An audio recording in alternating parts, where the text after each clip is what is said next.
a character outside of his it own. It hasn't even hit yet. Yeah. The fans are great to me. They're great. And as they should be. I can tell you right now, Image Comics was a huge part of my world. Thank you. I saw myself who I wanted to be in Gen 13. I saw, that was a great book. I see so many of our characters today. Back in that day, the Savage Dragon to me is The Rock, in my opinion, somewhat. He'd be perfect. Oh my gosh, and that's why have I who never I connected see. That? He would be so perfect. And he's just the regular guy you could see, doing these things, but also being a human monster character, going through those. What has changed for you since you started doing cons on a regular basis? Because it was, you did art, but delving into this world, you just mentioned, name drop Mark Hamill, and that's an awesome thing to drop. But also dropping your name is someone else's as well. So what is it that you see in these people who come out here who don't apologize for loving what they love, and come out here for this thing? I think the conventions is where the raw, true, diehard fans, it's like game day for them. And this is my third major convention. Whoever's idea was it? There's 5 major conventions. Let's go over this. Yeah. There's San Diego Comic Con, there's New York Comic Con, there's Emerald City, there's WonderCon, and there's C2E2. Yeah. 3 of those were in successive weeks. I was in Seattle 2 weeks ago, Chicago last week. I'm in Anaheim this week. Yeah. So I've obviously interacted a lot with the fans. That's 100. Right. Each show is plus 100,000 right. people crushing through the doors, and you can just see it in what they wear, what they speak, what they pursue. And the great thing is I see a whole new age coming in behind them. I think there was a gap for a while with the movies that they weren't bringing readers into. Right. But I think now people are wanting to get ahead of the curve. They want to become more informed, and they realize the most informed you're going to be is by reading the comic books. The most ahead of the curve you're going to get is by getting into the comic books. And so I've seen that in the last several weeks too. Obviously a kid who's 15 was not there when Deadpool and Cable crashed the comics industry. So they're getting into it right now, but they may be getting into it via a Funko Pop, or an action figure, and then trying out comic books trades. So look, the fandom has never been stronger. Right. And like I said, it's like I've been to a couple of Rams games since they came back. Yeah. I was a kid. I had season tickets in Anaheim when I was a kid. Yeah. And first thing I bought with my comic book money. And so going to the Coliseum and seeing everybody with their game jerseys. That's what this is like. Everyone gets their game jerseys on. Yeah. The best cosplay, in my opinion, ever is at WonderCon. It has become the cosplay show. Yeah. That fountain and the steps and just the magnificent artistry going into these costumes. Oh, right? yeah. And trust me, I believe that conventions is what kept Deadpool super strong for the last 15 years prior to the film. I would go to shows and I'd see 5 Deadpool, then I'd see 10, then I'd see 15, and obviously now you see 100 or more. Right. People, you can tell what the culture's into by what they put on, what they wear. Right. And so it's just an exciting time, man. It's a great time. I have to be nuts to do 3 in back-to-back weeks. Trust me, I understand. When I do San Diego Comic-Con, and there's a Star Trek convention after that, and then there is, I'll do Sundance into this convention. I've seen you at the Las Vegas Comic-Con. I've seen you at different places like that. So I understand. And this is, you'll understand convention feet and just being tired of standing and being around the, it's almost like this is good concrete. Oh, dude. This is bad concrete. Like you can tell the difference after a while. That's it. I was talking slow yesterday, and my family's like, "You hit the wall, right, Dad?" And I'm like, "I have. I'm feeling Chicago today, and I got Anaheim tomorrow." But no, it's great. These are once in a lifetime opportunities. They come once a year on the calendar. You got to get out there. For me, again, I have a book coming out. I have Major X. I want to get it out there. I want to talk to people about it. Right. I want to get them excited, and so there's no better place. I kind of see it as campaigning. Yeah. This is where you go to meet your diehards and get them juiced and get them excited. I think the other thing, and this is what I really love too, is because of all the movies and the things out there, they are the splash. Right. But you look back onto everything you created, whether, like I said, I mentioned Gen 13, but you have Cable, you have Deadpool, you have Youngbloods, you have all these different things. These characters, these personalities didn't happen in a vacuum. They were created before this to become this. For all the snarkiness Ryan Reynolds puts out there, there was Deadpool behind this, right? Yes, he delivers. Don't get me wrong. Same exact thing. Robert Downey Jr. with Tony Stark. He delivers it, but there was the character there before, and there was the history and who he was and all these things. So don't get me wrong. There's Bach and Chopin, but we have new people like Yo-Yo Ma to deliver it in a new and exciting way. And so that's what I see in it. So I get excited about these kind of things here because they make those connections. They say, okay, Deadpool was these things in these different, these different runs, these different worlds, these different, storylines. And so that's what I enjoy. Right. I encounter people who like, it's great. All the different kind of Deadpools. There's the kind of wackadoodle Deadpool. He's a little sillier. Right. There's the hardcore, a little more violent Deadpool. There's honestly the Deadpool that is the Funko Pop Deadpool. Right. That you got to understand. I see a lot of those. I see hundreds, maybe thousands at a show. That's probably the most popular thing that comes across my table, and that's people love the unicorn one. No, just the original one. The Funko Pops. I had the limited one there's at one point. There's 40 different ones. Oh yeah. There's 40 different of these. I think it's Funko's most, created character. There's him dressed as a mermaid. There's him dressed as a chef. There's him dressed in a suit. There's him dressed as a ninja. You see all of them. Right. So yeah, the unicorn's very popular. But anyway, that's to me the kid-friendly version of Deadpool. So that they don't read the comics. They just collect him and put him on their shelves and think he's cool. Has the swords, he's red, he's got the black eyes. They're into that stuff. But for sure, it's like if you go back a decade, it was the Crow, and they didn't know about the comics or know anything more. Then the Crow was just a way to be goth and fun and cool. And you're like, no, there's a character, there's heartache and a lot of things going on here. That's a good one. That's the connection I see. Like a lot of that stuff, where you're like, there's a lot more to these characters. And when it comes to Deadpool too, like I laugh at those things because I interview Funko every year at Comic-Con, and I talk to them about it, and I see all these limiteds, and it's funny. Someone had a Deadpool once, and I go, "Are you take that box?" No, I'm gonna take it out. I'm like, "You don't want to touch the head?" Like, why would I touch the head? I'm like, "You know it's a bobblehead, right?" I didn't know it was a bobblehead. See, that's it. There is a collectible component, and we can't. It's always been there. Yeah. My favorite comics. Here's the deal. My favorite comics. To say John Byrne, he drew X-Men. It's why I love comics and why I love the X-Men. I would buy 2 to 3 copies. I wanted one that I could read and consume, and then 2 in good condition. Just because it's innate in what we do. We want these. We have this idea that we want these pristine copies. So collectability, whether it's trading cards, comic books, not taking them out of the box, it's just part of the culture, man. It's just part of what.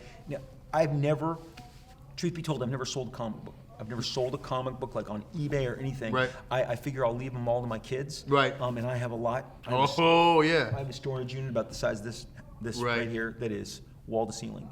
Except the ceilings aren't that high. But the thing is, the collectible component. It's part of why these people come here too, because they want those. Right. There's a different one on Thursday and Friday and Saturday and Sunday, right? San Diego. So. I can tell you right now, when I got into comics, I know the moment because my uncle had a box that he grew up with, and it was like a chest. And so when I went into it at my grandmother's house, I didn't know what was in it, but I found comics, old comics, Beetle Bailey's, and Dial H for Hero, little mini stories and different stuff like that. And I remember reading them, and I look, and someone could say, well, you could look back, well, if you just put them in somewhere they could be worth money. I don't regret reading them over and over again when I was a kid. I don't regret living those tales or going through those characters because of the fact that those are the things that shape me. Same thing in the way that every time I get an opportunity, I promote reading. I promote that opportunity. That's it. Because when you create that thing in your mind, the world is bigger. Everything is easier. Everything is more understandable. I had the best vocabulary from comic books. Yes. From those awesome words between Stan Lee and Roy Thomas and Chris Claremont. I'd be rolling with the super awesome words. And you're like, and trust me, English was suddenly became, I was a better student because I consumed comic books. Right. And that's something that we don't promote enough. I really do believe that. We don't promote enough, especially nowadays when you can pop them up to the iPad or your iPhone and immediately you've got a great digital version. I got to be honest, the digital versions are probably the best looking versions because they got that nice light behind them. Right. So the art looks even better. Right. And really, I have 3 teenagers and they consume in a different way than I do, maybe probably you do. And so, I mean, the digital component is great in regards to, like Major X. It's sold out. It's coming out next week. The whatever's on the shelves is it. But you know what? You'll be able to go online and digitally grab that book and enjoy it. So it's sold out as a physical thing. Right. But you can access this on through Comixology or whatever the downloads are, so people can still jump on. Well, that's the thing. Like even if these characters jump into different formats, like as long as you enjoy characters, like enjoying an author, you can go to the different variants of who they are and follow all of them down. I just had Phil Lamar in here, and we went over the artistry of Samurai Jack. Yeah. A character that didn't essentially the whole one episode he talked like for 1 or 2 lines. Everything else was just imagery and still imagery. So you watched the comic book right there is what you watched, and that's what you got out of it. And so that's the artistry that I look for today. I very much want to see more of that, and I want to see what the next thing is for comic books. Is it Marvel find a way to include digitality in these things, or how these that's the one thing. Technology changes everything one way or the other. Paper is one of those things that I can grow and I love and I want to touch it, but the next generation has different feelings about everything. And I don't understand how we can. If somehow I could give it to them so I could be like tactile, feel this, but it's one of those things they have to kind of understand for themselves. It's the same reason that back in the 80s the joke was Seinfeld. Well, this book has been in the bathroom, and I look now and said that iPad has been somewhere I don't want to touch it. I'm not going to touch your iPad. Brother. I'm sorry. That's right. So that's stuff. Yeah, it's your own thing. So but I'm looking forward to it. Do you still have fun? Do you still, enjoy, this aspect of, creating these characters, a new character, a new world, a new option? If I'm not doing it, I'm terribly depressed. Yeah.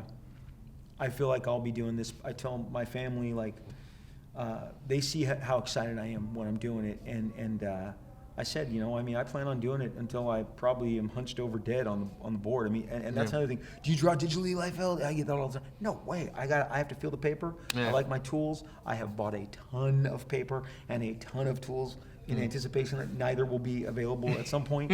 But I love doing it. I love telling stories. I was on a panel with Jack Kirby, King of Comics, 1990, I think it was in LA, and he was so great.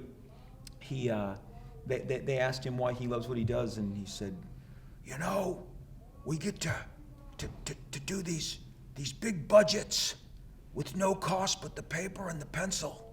I can destroy entire worlds. Now, this is 1990. Yeah. That Hollywood can't afford to do, and they couldn't at that time. Yeah. And I can do it in an afternoon on my board. And I was like, yeah. I wanted to go, yes, Jack, that's why we love you. He was like, I'm Jack Kirby. I create and destroy worlds on my paper, on my board, and I don't have to get approvals from the studio if we're going to go over budget. It's this and what's in front of you, and that is never going to change in regards to creating comics. Right. And I think that's what I'm still always looking for great new storytelling. And I follow, guys that I was into as a kid. I'm still as obsessed with. Like, for instance, Frank Miller, he just did the sequel to 300 in graphic novel form. Yeah. And, I have been consuming that because he's been through several stages in his storytelling, and he's a master storyteller. And there's an art to telling a great story, just like there's an art to great animation. It's a craft, and the one thing I've always prided myself on is storytelling. And I had some really good guys, really teach me kind of the basic underpinnings of what a great page. You always have to communicate in shapes, and you can be manipulated in a way that you don't even realize, but it's the difference when you close the book and you say, I had a good time with that, or that wasn't satisfying. Right. So anyway, I do love the craft of comics, and the great thing is, look, man, it's still cheaper to do than, you can tell a story and print it. If you want to just do a small print run, it's affordable. Right. Again, nowadays, you don't have to get $15 million an episode to have 3 dragons battle in the sky. Right. But that turns me on too, on a different level, right? Right. Yeah. So, because you're like, wait, they're doing this now? Right. It is an interesting place we're in, because I feel like live action is really, it's almost like they've done so much that it is it's fun to see how much they can push that envelope. Right. I guess it's the 20-year anniversary of Matrix. I've been thinking about it a lot. Oh, and yeah. how that changed everything. And people don't talk about it enough, but it came out like 3 weeks before Phantom Menace. And I think Phantom Menace wouldn't have been received critically better, but it certainly got a little bit hosed by two visionaries, beating them to the punch by 3 weeks. Right. And then you're like, hey, how come Phantom Menace isn't as cool as that Matrix thing I just saw 3 weeks ago by two hungry, young, badass artists? Again, streaming, all this stuff. There's a show called The OA that is probably not as consumed as like Stranger Things. Right. But the storytelling is fantastic. So I just like stories. I just like stories. No. Comics, streaming, movies. I understand, but you know what? In the Visionary Effects, the Wachowski brothers was one of those things that changed. I remember the Animatrix thing that came along with it was fantastic. But then even when I tell people about the Matrix, I try to sell them on Speed Racer. I'm like, just look at it. Yes. It's a beautiful movie. Oh my gosh. It is such a beautiful movie. Stunning. Yeah. I cried when it didn't do well. Yeah. It was the second week of Iron Man 2, you got to remember. Yeah. It was and Iron Man was mowing everybody's lawn. Right. It was just killing. And you're like, I'm sitting in the theater, my buddy and I, when Speed Racer came out, we were like the two people on 1 o'clock the day it came out, and you're like, what? This is a work of genius. It still is. Those guys, the Wachowskis are very visionary, very visionary. Always have been. But like I said, the storytelling and pushing the envelope and introducing, when The Matrix came out, everything reflected. Eventually, the X-Men were wearing black dusters and had black leather. And you're it's the Matrix. Like, that's awesome. No, it goes through. And, they just released the Blu-ray, and my biggest worry is, what are they doing? Are they messing with the effects? Are they putting walkie-talkies in the hands of the people? What's happening here? And so when I look at that, I'm like, just give me some. Keep it where I can still watch it. Keep it where I can kind of hold on to it. One thing I do want to ask is this: it's been a while since you kind of created a new character too. How many fell to the wayside along the way over the year? How many just went there and go? You know what? No, that's not right. They've been in an incubator. You have no idea how many 3 to 4 pages of maybe 10 different stories I have penciled and inked in my drawer, and I'll go back to that. Sometimes I just have to launch it. Yeah. I have about 6 different properties that I'm going to be launching in the next couple of years, but the opportunity to do Major X was special. That Marvel called me and wanted to know if I wanted to do a X-Men crossover that involved Cable and X-Force, and I said, hey, you know what? I've done that. How about this? And I got to be honest, I didn't think they'd go for it. And I think 2006 I tried to get this through the pipeline, and that editor just was not interested. And this time, the editor-in-chief is the one who was talking to me, and he said, Rob, I'll back you 100% on this. Let's go all the way. Let's do it. And this is November of 2017. So Thanksgiving 2017. The deal was done in spring of 2018, and now the book's coming out in spring of 2019. But Major X is kind of the first of what's been in it. It's perfect. It's been in the basket for over 20 years. Yeah. It just, I'm fortunate that I stayed alive. And I'm still hireable, and whatever. Right. I check all the boxes, and I can get it out. And the fans are great. Like I said, look, man, today's been a great day. I woke up, Marvel had emailed me and said, "Hey, man, you're sold out. Great news." And so, look, that's a huge, it's a huge accomplishment. You can't imagine. I mean, have you been to a comic store lately? Do you see how many comics there are? I mean, there's a lot of choices for the reader, but I am definitely. And some stuff you wouldn't expect from me, some weird stuff that I definitely want to do. Look, man, I've already mentioned it, but Jack Kirby is my spirit animal. I mean, that guy is, I got to hang out with him. I got to break bread with him and go to his house and really just be in physical awe of the genius that he was. And I dig it because, when I was a kid, so the Eternals comes out in 1976. Yeah. Well, little Robbie Liefeld is 8 years old. Yeah. And he had just come back to Marvel. And he was doing Captain America, the Eternals, Black Panther, Devil Dinosaur, Machine Man, crazy. Yeah. And the Eternals lasted, about 12 issues, and I think they didn't go any further with it. But I've always been obsessed with it. It's some of his best writing and drawing. And so now you go, Angelina Jolie's going to be in the Eternals. They won't tell you she's Cersei, but come on, you're not hiring her unless she's Cersei. Right. And now you go, okay, who's going to be Icarus? I mean, it's just to see. And that was his second tour at Marvel. He had left and gone to DC, where he created Darkseid and the New Gods and Kamandi and OMAC, and then he came back to Marvel, and his second time around, I'm guessing he was in his 50s. Yeah. So I'm in my 50s, and I'm excited. I'm like, again, he's the guy to look up to in terms of no one will ever match him, right. but we can all aspire to what he did. And, right. and so that's all I'm ever doing is like I said, he's my spirit animal, man. I feel him, you know, especially as an old guy. Well, I can tell you right now, you know, you, Stan, Jim, I look at, you know, McFarlane too. Yeah, you know, my peers. Those are the people who built me, because you guys were the authors that I followed you wherever you went. Whether you created something new, where you went to wherever you went, like, so I followed you guys. I'm gonna cut through it. We were badasses. Yeah. We were badasses, bro. We were badass. You were. We were young. We had swagger. Yeah. We were bold. We talked too much. I would go back and tell young Rob to maybe not piss everybody off. Right. But that was a fun time. And Todd and I had the mouths. Yeah. Jim was always very honorable. Yeah. We couldn't get him to kind of be a naughty boy. Right. But yeah, we were, dude, Silvestri, Larson, all these guys. Yeah. And that rocked the industry, man. And people, you have no idea how many people said, you know, you guys are going to fail. This is going to work out terribly. And right. Those people, they know who they are. And if I see them on the con floor this weekend, they will avert their eyes and walk past me. It's 20. There's still guff on the floor after all these years? Not guff. How stupid. Okay. So say you went to the Wachowskis and said, yeah, that Matrix is going to totally suck. Or, you know, you told Kevin Feige, Iron Man's going to blow it, man. What'd you do? What are you doing? What'd you pick him of all the people? Yeah, Yeah, exactly. Yeah. And you probably avoid him. Right. I know people who told my buddy, one of my very best friends for the last 20 years, Robert Kirkman, Walking Dead, that told him that The Walking Dead was never going to work. No one's going to buy this comic. And I think he's laughing. He's getting the last laugh. So, and I know the guy who said that to him. Yeah. And if I told you, your mouth would drop. They're titans of the industry. Yeah. They do not cross. So, dude, it's you know. Right. It's getting back to the sports thing. There's a little bit of trash talk. Everyone's nicer though now. Everyone's nicer because you know what? If you say it, it's going out. It's all searchable now. Is the problem? It's getting beamed immediately into everybody's device. Oh, so and so. So now we're all much more polite to each other. Right.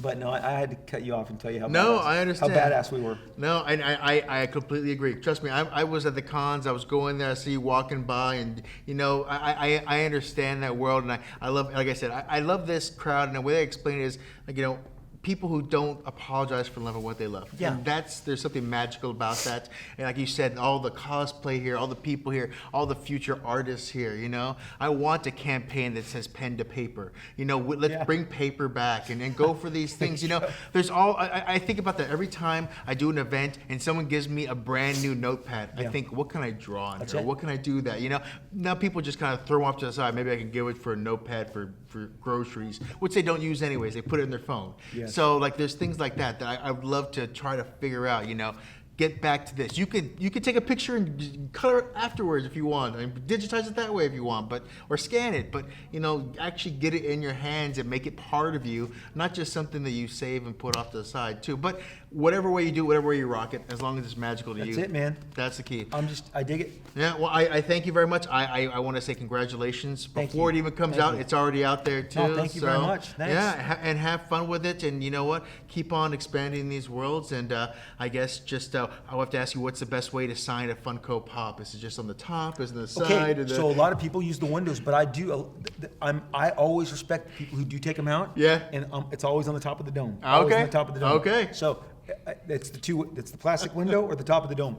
There's no other way. Okay, that's the way to go. Okay, well that's what we know for future I'll look reference. for you on the floor. For sure, I'll be out there. I got to find my Deadpool unicorn. There you go. / limited edition 3 of 200 or something like that. Thanks for having me. It's my pleasure. Thank you much, sir. Thanks, dude.